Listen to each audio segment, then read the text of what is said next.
بسم اللہ الرحمن الرحیم۔ السلام علیکم ورحمۃ اللہ وبرکاتہ۔ الحمد للہ الذی لم يتخذ ولدا ولم يكن له شريك في الملك ولم يكن له ولي من الذل وكبره تكبيرا۔ اللهم صل وسلم على نبينا ومولانا محمد وبارك وسلم ثم صل عليه۔ رب اشرح لي صدري ويسر لي امري واحلل عقدة من لساني يفقهوا قولي واجعل لي وزيرا من اهلي۔ اما بعد، قال الله تبارك وتعالى في القرآن المجيد: أعوذ بالله السميع العليم من الشيطان الرجيم، بسم الله الرحمن الرحيم۔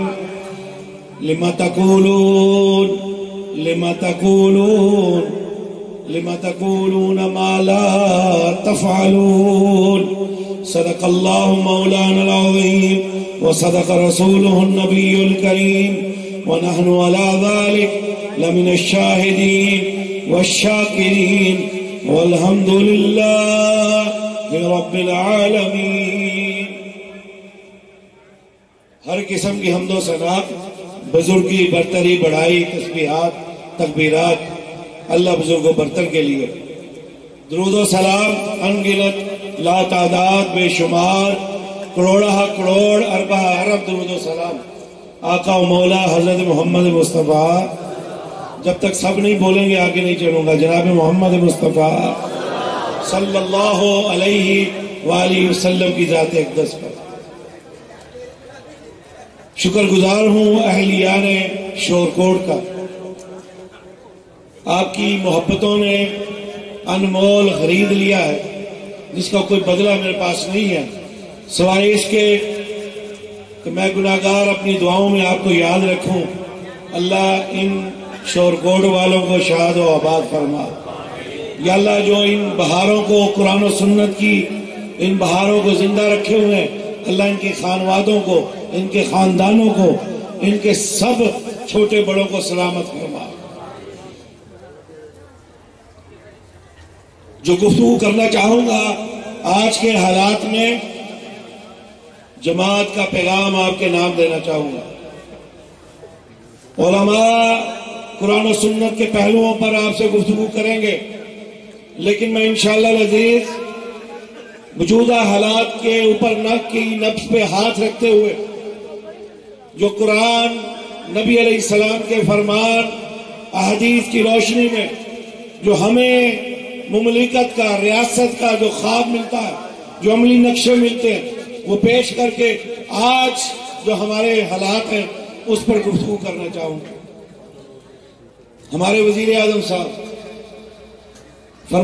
فرمایا کرتے تھے، کبھی جب وہ کنٹینر پہ ہوا کرتے تھے، کہ میں ریاست مدینہ یہاں قائم کروں گا۔ وہ ریاست مدینہ کیا تھی؟ میرا خیال ہے اسے معلوم نہیں تھا کہ ریاست مدینہ ہے کیا، اس لیے وہ بڑے بلند باند دعوے کیا کرتا تھا۔ یا اسے خبر نہیں تھی، یا خبر نہیں تھی تو یا آپ جیسے بھولے عوام کو بیوقوف بنانا چاہتا تھا۔ کیا ہے ریاست مدینہ؟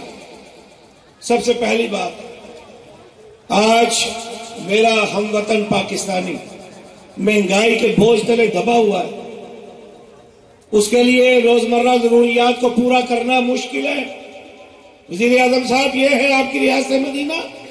آئیے جو ریاست مدینہ ہوا اس کا تعارف آپ کے سامنے رکھنا چاہوں گا۔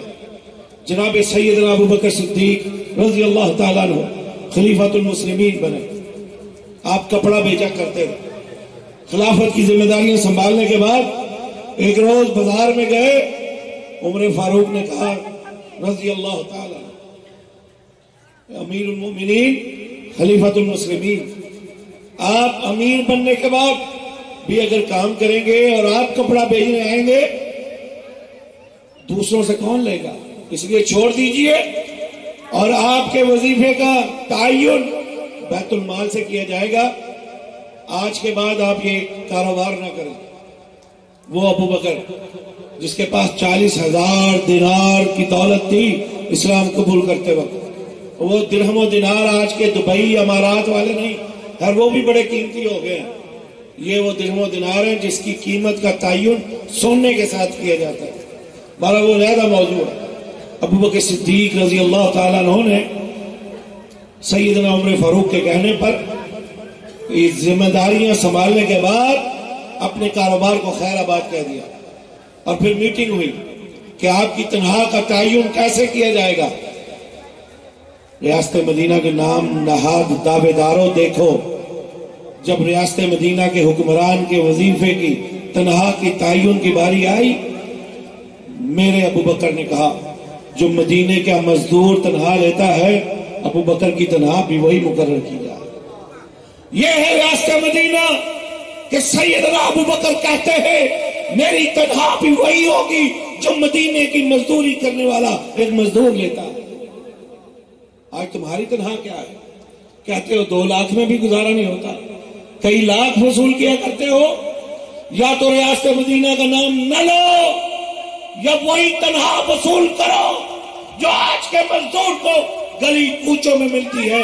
اور افسوس کی بات، مزدور سارا دن چوکوں چراہوں میں کھڑے رہتے ہیں، ان کو آج کام اور روزگار نہیں مل رہا.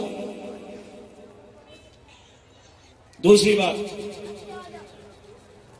آج کہتے ہو چینی کم ہو گئی. آج پاکستان جو گندم پیدا کرنے والے بڑے ممالک میں سے ہے، آج وہاں سے آٹا ناپید ہو گیا. لیکن آپ کو کوئی ہوش نہیں ہے کہ وقت پر اقدامات کیے جائیں کہ آپ نے اپنی اے ٹی ایمز کو اور آپ سمیت آپ کے جو دائیں بائیں موجود لوگ ہیں کہ آپ نے ان کو شرم دلائی کہ اپنی ملوں کے دہانے کھولو، ذخیرے کھولو، میری عوام مشکل میں ہے. ہاں اگر ریاست مدینہ حقیقتاً ہوتی تو تم یہ کرتے. لیکن آؤ، جس ریاست مدینہ کو یہ اہل حدیث کا فرزند جانتا ہے، مرکزی جمعیت کا یہ نوکر جانتا ہے، جس ریاست مدینہ کا میں نے اپنے علماء سے پڑھا ہے، جس ریاست مدینہ کا تعارف میں نے اپنے امیر علامہ پروفیسر ساجد میر سے سنا ہے، وہ ریاست مدینہ کیسی ہے. سیدنا ابو بکر صدیق کا دور ہے، مدینے میں قحط ہے. ایسے میں عثمان غنی کے غلوں سے لدے درجنوں اونٹ مدینے میں آتے ہیں. مدینے کے وپاری اکٹھے ہو کے کئی گنا نفع عثمان کو دینے کے لیے تیار ہیں. آدھا لے لو زیادہ، 8 گنا زیادہ لے لو، 1 گنا زیادہ لے لو، 2 گنا زیادہ لے لو. عثمان نے کہا کتنا دو گے؟ مختلف روایات میں مختلف کا تذکرہ ہے. 2 گنا دے دو گے، 3 گنا دے دو گے. میں عثمان تو وہ ہوں جو 70 گنا 10 گنا یا 70 گنا چاہتا ہے. وہ کہنے لگے کون ہے جو اتنا نفع دے گا؟ ان کو نہیں معلوم تھا قرآن نے انہی لوگوں کے بارے میں تو کہا ہے ان اللہ اشترى من المؤمنین انفسهم واموالهم بان لهم جنہ. عثمان نے اپنے سارے غلے کے ڈھیر فقراء مدینہ میں تقسیم کر دیے کہ ریاست مدینہ میں کہ بھوکا نہیں سوئے گا. نعرہ تکبیر، سخاوت عثمان غنی، سخاوت عثمان غنی، خلافت راشدہ، عظمت صحابہ، شان صحابہ، قائدین اہل حدیث. نعرہ تکبیر.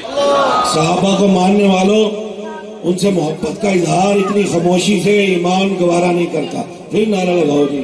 نعرہ تکبیر. مقام مصطفیٰ، مقام مصطفیٰ، عظمت صحابہ، مقام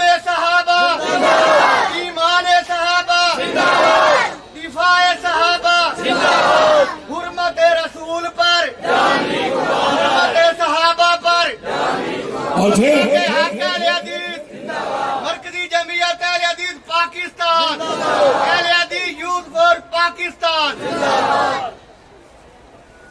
ریاست مدینہ تو سادگی کی مثال تھی، کنٹینر پہ کھڑے ہو کے کہتے تھے یہ حکمرانوں کے لمبے چوڑے پروٹوکول کے اسکاٹ ختم کر دوں گا، گورنر ہاؤسوں کی دیواریں گرا دوں گا، وزیر اعظم ہاؤس کو یونیورسٹی میں تبدیل کر دوں گا، عام انسانوں کی طرح زندگیاں بسر کریں گے۔ وہ خواب تو شرمندہ تعبیر نہ ہوا۔ آپ تو بنی گالا سے بھی وزیر اعظم ہاؤس میں نام نہاد 55 روپے والے ہیلی کاپٹر پہ آتے ہیں، لیکن آؤ میں تمہیں ریاست مدینہ کے حکمران سے ملاقات کرواتا ہوں۔ سیدنا عمر فاروق رضی اللہ تعالی عنہ روم کا سفیر آپ سے ملاقات کے لیے مدینے آتا ہے، معلوم کرتا ہے میں 22 لاکھ مربع میل کے حکمران عمر فاروق سے ملنا چاہتا ہوں۔ کسی کو معلوم نہیں ہے کہ کہاں ہے، کوئی پروٹوکول نہیں، کوئی ہٹو بچو کی آوازیں نہیں، کوئی لاکھوں اور ہزار درجنوں گارڈز کی قطاریں نہیں ہیں۔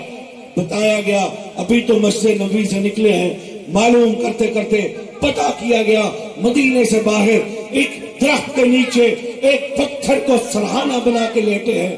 روم کا سفیر حیران پریشان پوچھنے لگتا ہے عمر فاروق آپ لاکھوں مربع میل کے حکمران یہاں کیسے کسی سیکیورٹی کے بغیر آپ آرام فرما ہے؟ ہمارے بادشاہ ہمارے شہنشاہ وہ تو درجنوں سیکیورٹیوں میں ہوتے ہیں اور گارڈزوں کی قطاروں میں ان کی تحفظ کی ذمہ داریاں نبھائی جاتی ہیں، آپ بے خوف ہو کے یہاں کیسے لیٹے ہیں؟ عمر فاروق کہتے ہیں ہم تو یہی ایسے ہی جیا کرتے ہیں۔ وہ کہنے لگا مجبور ہوا، ہاں جو انصاف کو زندہ کرے، جو عدل کو زندہ کرے وہ ایسے ہی بے خوف ہو کے سویا کرتے ہیں۔ جس کی نگری میں انصاف کا بول بالا ہو وہ ایسے ہی بے خوف ہو کے سویا کرتا ہے۔ یہ آپ کے عدل و انصاف کی کا منہ بولتا ثبوت ہے۔ آپ کسی کے خوف کے بغیر یہاں تشریف فرما۔ یہ ہے ریاست مدینہ، اور ریاست مدینہ آج بھوک کی وجہ سے ہر روز خودکشیوں کی خبریں ہیں، کلیجہ جل اٹھتا ہے، لوگ اپنے جگر گوشوں کو کے گلے کاٹ رہے ہیں، خود بھی بچوں کو بھی زہر کھلا رہے ہیں، کیونکہ مہنگائی بس سے باہر ہو چکی، 2 وقت کا کھانا میسر نہیں ہے۔ آپ کو کیسے نیند آتی ہے وزیر اعظم صاحب؟ عوام کس حال میں ہے اور آپ کیسے راتیں بسر کر رہے ہیں؟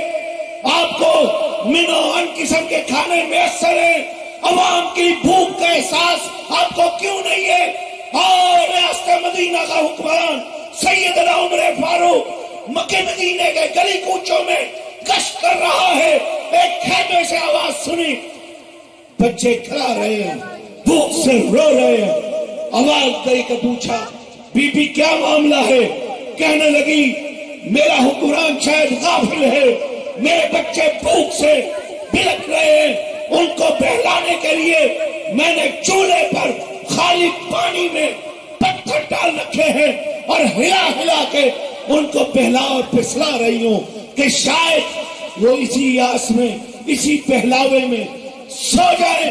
اپنی بھوک کو بلا کر عمر فاروق سن کر رکے نہیں، لوٹے واپس، اپنے غلام اسلم کو ساتھ لیا اور کہا لداؤ مجھے راشن اور غلے کی یہ بوریاں۔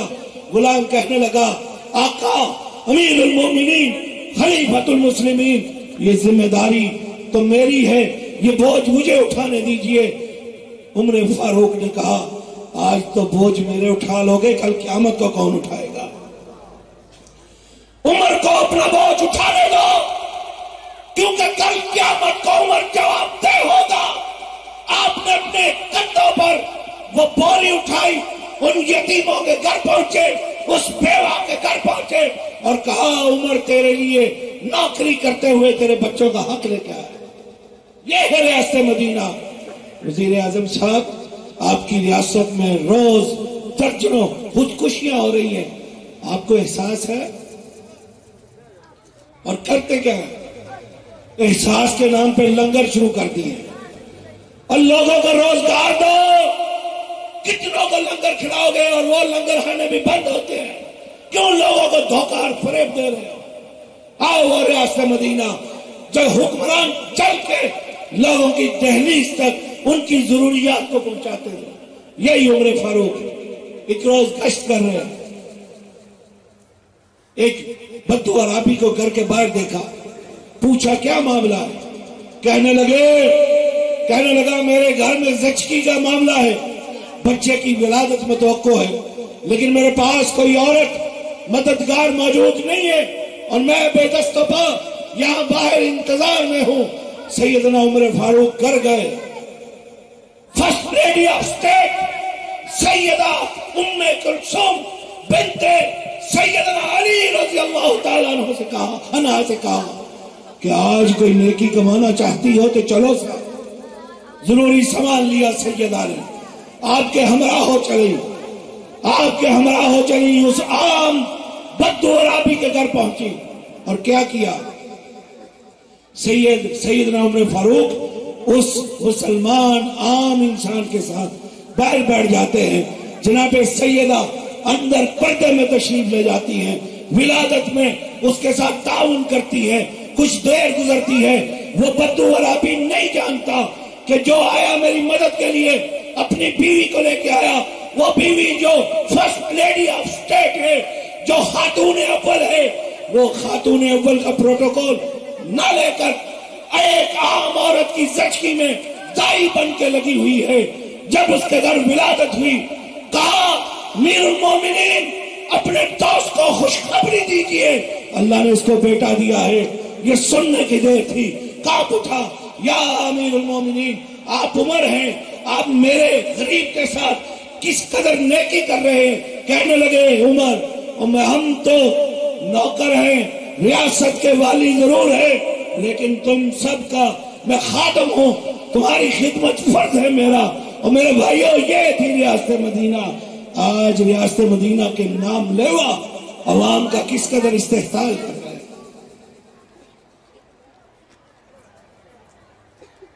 روم کے فرما روا نے آج دیانت و امانت کا کیا حال ہے اس ریاست مدینہ میں.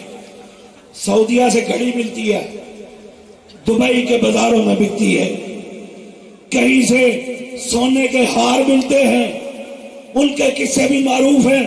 معمولی قیمت کے عوض ان کو اپنی ذاتی جگیر بنا لیا جاتا ہے. اور روم کے فرما روا نے جناب عمر فاروق کی زوجہ محترمہ کے لیے نام لے کے کہا کہ یہ ہار آپ کی زوجہ کے لیے ہے. لیکن جناب عمر فاروق نے کہا یہ تجھے جو ہار بھیجا گیا ہے یہ ریاست کے مدینہ کی وجہ سے ہے, ہمیں ذاتی حیثیتوں میں یہ نہیں ملے, اس وجہ سے ملے ہم ان ذمہ داریوں میں ہے, لہذا حکم دیا جاتا ہے اس ہار کو قومی خزانے میں جمع کروا. یہ تھی ریاست مدینہ. اور یہ ریاست مدینہ ہے. اتنے شوق سے کسی نے گھڑی دی, دبئی کے بازاروں میں بکنی چلی گئی. یہ ہے دیانت و امانت. ایک روز بیت المال کی چراگاہ میں ایک اجنبی گھوڑا چراتے ہوئے چلتے ہوئے پایا گیا.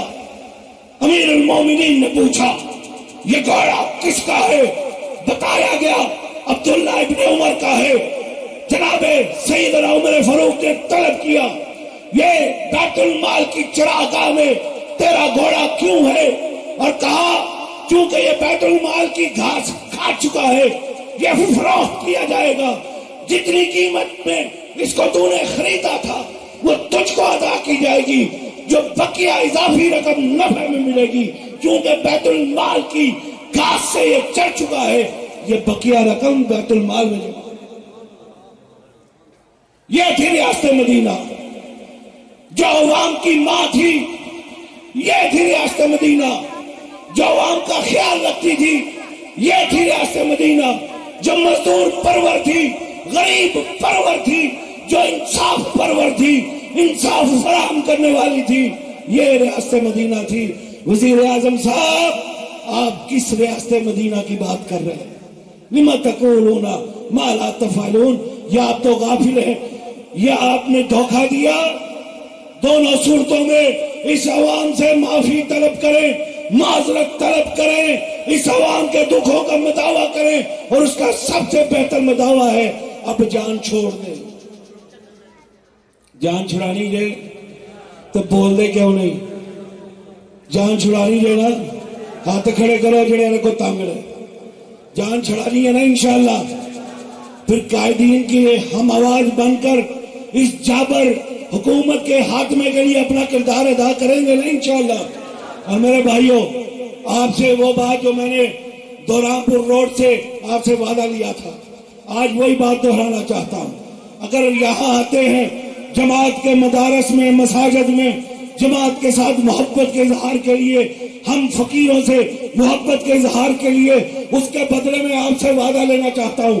چاہتے ہیں جماعت کا نام اونچا ہو، چاہتے ہیں اہل حدیث کی آواز کا وطن ہو، چاہتے ہیں اہل حدیث کی آواز کو سنا جائے، چاہتے ہیں اہل حدیث کو وطن دیا جائے، چاہتے ہیں اہل حدیث کی شناخت کو تسلیم کیا جائے، تو پھر اب وقت آ چکا ہے گدیوں کو مسترد کر دیں، خاندانوں کو مسترد کر دیں، یہ اپنی ذاتی تعلقات برادریوں کو مسترد کر دیں۔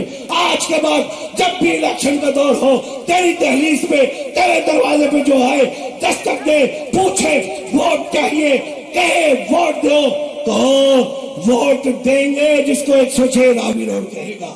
وعدہ کرتے ہو نا انشاءاللہ؟ میرے امیر کا ساتھ دو گے نا انشاءاللہ؟ میرے امیر کی آواز بنو گے نا انشاءاللہ؟ میرے امیر کے قدم سے کے ساتھ قدم ملاؤ گے نا انشاءاللہ؟ اور یہ نعرہ لگاؤ گے نا، شورکوٹ اور جنگ کی فضاؤں میں یہ نعرہ گونجے گا نا، میرا ووٹ، میری سپورٹ 106 مجمع گونجے، کسی کو بیٹھنے نہیں دوں گا۔ ہاتھ اٹھا کے کہو، ہر سیاستدان کو کہو گے میرا ووٹ میری سپورٹ، میرا ووٹ میری سپورٹ، کھڑے ہو کر کے میرا ووٹ میری سپورٹ، میرا ووٹ میری سپورٹ، میرا ووٹ میری سپورٹ، قائدین قدم بڑھو۔ ہاتھوں میں ہاتھ ڈال کے جماعت کے ساتھ اظہار یکجہتی کریں اور جوان نعرے لگا کے 106 تک پیغام دو کہ آپ کی ووٹ، آپ کی سپورٹ انشاءاللہ جماعت کے ساتھ۔